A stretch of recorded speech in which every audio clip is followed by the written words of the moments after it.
Good morning class ninth. हम लोग chemistry start करेंगे। बहुत सारे बच्चों ने कहा था कि केमिस्ट्री का एटम्स एंड मॉलिक्यूल्स और कुछ अदर लेसन्स है, उसको पढ़ाने के लिए अदर जगह से जो बच्चे थे वो मैसेज कर रहे थे, तो इसीलिए हम एटम्स एंड मॉलिक्यूल्स शुरू कर रहे हैं। तो उसमें कुछ जो इम्पोर्टेंट टॉपिक्स है उसको लेकर के हम लोग चलेंगे, ठीक है।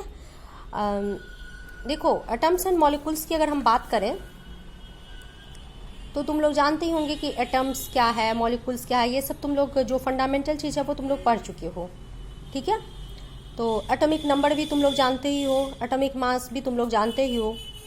अभी हम एक टॉपिक लेके चलते हैं, पहले एटमॉसिटी, ठीक है, सिटी, ठीक है। ये अब देखो, इसमें हम नॉन मेटल्स का अगर लेकर के चलते हैं, अगर हम नॉन मेटल का लेकर के चलते हैं तो यहाँ से हम कुछ नॉन मेटल्स का तुमको दिखलाएंगे, जैसे कि argon, helium, oxygen, hydrogen, nitrogen, chlorine, phosphorus, sulphur, ठीक है। अगर हम इसको डालते हैं तो जो इसका एटमॉसिटी होगा वो क्या होगा, वो देखो। आर्गन का क्या होता है कि ये मोनो एटॉमिक होता है, मोनो एटॉमिक होता है। अब मोनो एटॉमिक देखो, आर्गन जब भी तुम लिखोगे तो कैसे लिखते हैं हम लोग, AR लिखते हैं। कभी देखा है कि AR2 लिखे हैं, AR3 लिखे? नहीं। तो ये क्या है, मोनो एटॉमिक हो गया। हीलियम है, इसको हम लोग कैसे लिखते हैं, HE। तो ये भी क्या है, मोनो एटॉमिक ही है। मोनो मतलब 1, ठीक है। अब कभी भी He2 नहीं देखोगे, तुम देख लेना पूरा केमिस्ट्री में कहीं भी तुमको He2 नहीं दिखेगा, He3 नहीं दिखेगा, HE सिर्फ दिखेगा। आर्गन भी AR दिखेगा। ऑक्सीजन की बात करें अगर हम, तो ये डाई एटॉमिक है। कैसा है ये, डाई एटॉमिक है, क्योंकि देखो ऑक्सीजन हम लोग लिखते हैं तो देखो कैसे लिखते हैं, O2 लिखते हो ना, कहीं देखे हो O2? O3 होता है तो वो ओजोन में जाकर के होता है, लेकिन हम लोग जो इसको लिखते हैं तो हम लोग कैसे लिखते हैं, शुरू में O2 ही लिखते हैं, O सिंपल नहीं लिख करके हम लोग O2 लिखते हैं, ठीक है। अगर हम हाइड्रोजन की बात करें तो ये भी हम H2 लिखते हैं, तो ये कैसा हो गया, डाई एटॉमिक हो गया, ठीक है। नाइट्रोजन हम लोग N2 लिखे, ये भी कैसा हो गया, डाई एटॉमिक हो गया, ठीक है।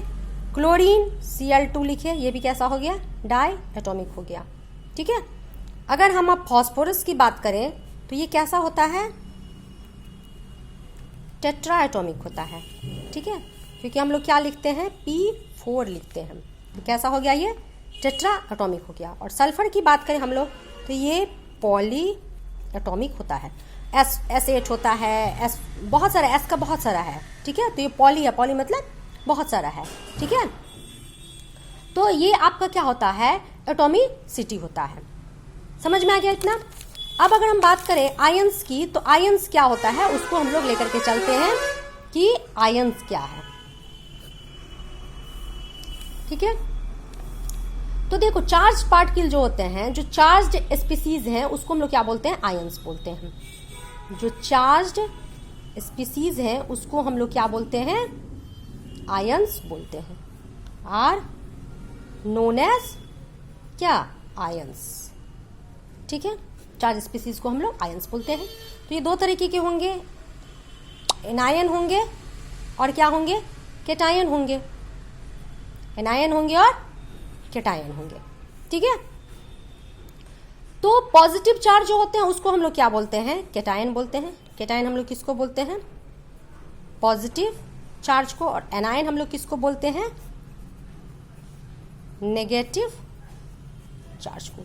एनायन हम लोग नेगेटिव चार्ज को बोलते हैं एंड पॉजिटिव चार्ज को हम लोग क्या बोलते हैं, केटायन बोलते हैं। जैसे आप अगर एग्जांपल लेते हो NaCl, तो क्या होता है यहाँ पे Na+ और Cl-। सोडियम पे प्लस चार्ज, ये भी हम बताएंगे कैसे प्लस कैसे माइनस होता है, बाद में बता देंगे नेक्स्ट क्लास में। तो Na+ एंड Cl-। तो Na+ देखो यहाँ पे पॉजिटिव है तो दैट इज केटायन, और ये Cl- क्या है, नेगेटिव है, तो दैट इज एनायन, ठीक है।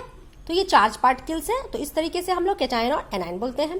तो हम इलेक्ट्रॉनिक कॉन्फ़िगरेशन निकालना नेक्स्ट क्लास में दिखाएंगे और उसमें बताएंगे कि किस तरीके से कैटायन बनता है और किस तरीके से एनायन बनता है। ठीक है, तो आज के लिए इतना ही। ठीक है, नेक्स्ट वीडियो में हम लोग पहले इलेक्ट्रॉनिक कॉन्फ़िगरेशन दिखाएंगे, फिर बताएंगे कि कैटायन क्या है और एनायन क्या है। तब तक के लिए बाय।